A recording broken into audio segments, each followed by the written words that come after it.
Breaking news इस वक्त की आ रही है। अमेरिका का जो ईरान पर तनाव है और जो हमलों का सिलसिला है वो लगातार 5वें दिन भी बरकरार रहा। तो ईरान की मिलिट्री एस्टेब्लिशमेंट पर लगातार हमले किए गए। बंदर अब्बास शाहबार अहवाज में धमाकों की आवाज सुनाई दी। लगातार ये 5वां दिन रहा जब अमेरिका की तरफ से स्ट्राइक्स की गई हैं।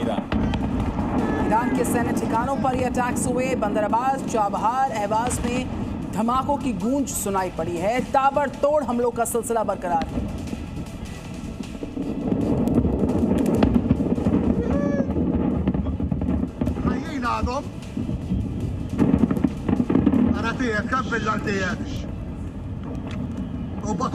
अमेरिका ईरान युद्ध पर बड़ी खबर है। ईरान पर 500 मिसाइलों से अमेरिका ने हमला किया।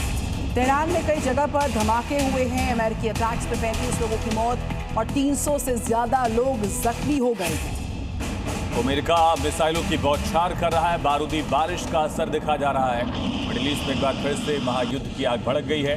डोनाल्ड ट्रंप ने कहा कि अब पावर प्लांट और ब्रिजेस को भी हम टारगेट करेंगे। मिडिल ईस्ट में संकट गहराता हुआ। तो अमेरिकी हमलों में 35 लोगों ने दम तोड़ दिया है। ईरान और अमेरिका वॉर पर यह बड़ा अपडेट। और अब इन तस्वीरों को देखकर अंदाजा लगाया जा सकता है कि अमेरिका कितनी ताकत से ईरान पर हमले कर रहा है और उसकी सैन्य ताकत को तहस नहस कर रहा है। अमेरिकी मिलिट्री की ओर से जारी इस वीडियो में साफ साफ दिख रहा है कि ईरान में अमेरिका ने भीषण बमबारी की है। राष्ट्रपति ट्रंप ने भी साफ साफ कह दिया है कि जब तक वो मना ना करें तब तक हमले जारी रहे। इधर ईरान की ओर से बताया गया है कि अमेरिकी हमलों में 35 लोग मारे गए और 300 से ज्यादा लोग घायल हैं। अब खबर है कि अमेरिका एक बार फिर ईरान के पावर प्लांट और पुलों को भी निशाना बनाएगा। मतलब साफ है, ट्रंप अब आर पार के मूड में है। अमेरिका और ईरान के बीच जो हॉर्मुज़ जलजमरू मध्य है उसमें तनाव का सिलसिला लगातार बरकरार है। और ईरान ने अपनी बैलिस्टिक मिसाइलों के लॉन्च का वीडियो भी इसी बीच जारी कर दिया। वीडियो में फतह 110 खैबर, शेखन और जुल्फिकार जैसी मिसाइलों को दागते हुए दिखाया गया है। इन सभी मिसाइलों पर अमेरिकी राष्ट्रपति डोनाल्ड ट्रंप के लिए कड़े संदेश लिखे हैं। अमेरिका और ईरान के बीच बढ़ते तनाव के बीच इन मिसाइलों पर लिखे संदेशों ने दुनिया का ध्यान खींचा है, जिससे सैन्य कार्रवाई के साथ साथ नैरेटिव की लड़ाई भी साफ तौर पर दिख रही है। ईरान के विदेश मंत्रालय का कहना है कि ईरान अपने वादे तभी पूरे करेगा जब अमेरिका भी अपने वादों पर खरा उतरे। उधर ईरान के राष्ट्रपति मसूद पेजेशकियन ने देश की संप्रभुता की रक्षा करने और राष्ट्रीय एकता बनाए रखने का आह्वान किया।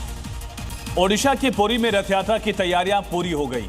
इसके लिए यहां पर बड़ी संख्या में देश विदेश से श्रद्धालु पहुंच रहे हैं। भगवान जगन्नाथ जी, भगवान बलभद्र, देवी सुभद्रा के रथों को आकर्षक तरीके से सजा दिया गया, जिसमें सवार होकर प्रभु मौसीबाड़ी के लिए रवाना होंगे और वहां 10 दिन रहेंगे। इस बीच पुरी में उत्सव का माहौल रहेगा। अनुमान है कि आज रथ यात्रा में 10 लाख से ज्यादा श्रद्धालु भाग लेंगे। यही कारण है कि पुरी में सुरक्षा के पुख्ता इंतजाम किए गए।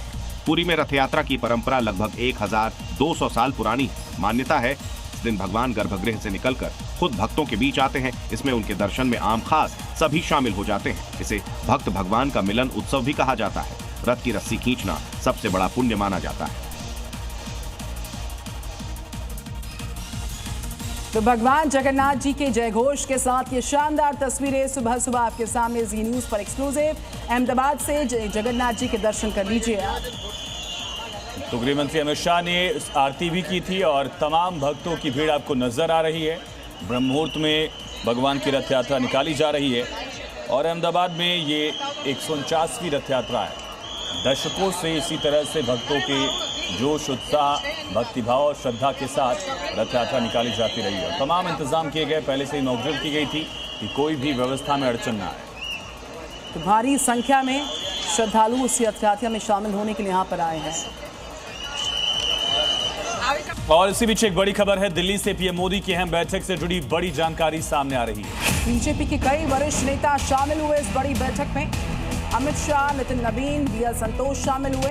बीजेपी से जुड़े मुद्दों पर चर्चा हुई है। ये सूत्रों के हवाले से खबर है। नितिन नवीन की नई टीम के गठन को लेकर विचार विमर्श की भी जानकारी। सूत्रों के हवाले से बड़ी जानकारी। अमित शाह, नितिन नवीन इस अहम बैठक में शामिल हुए।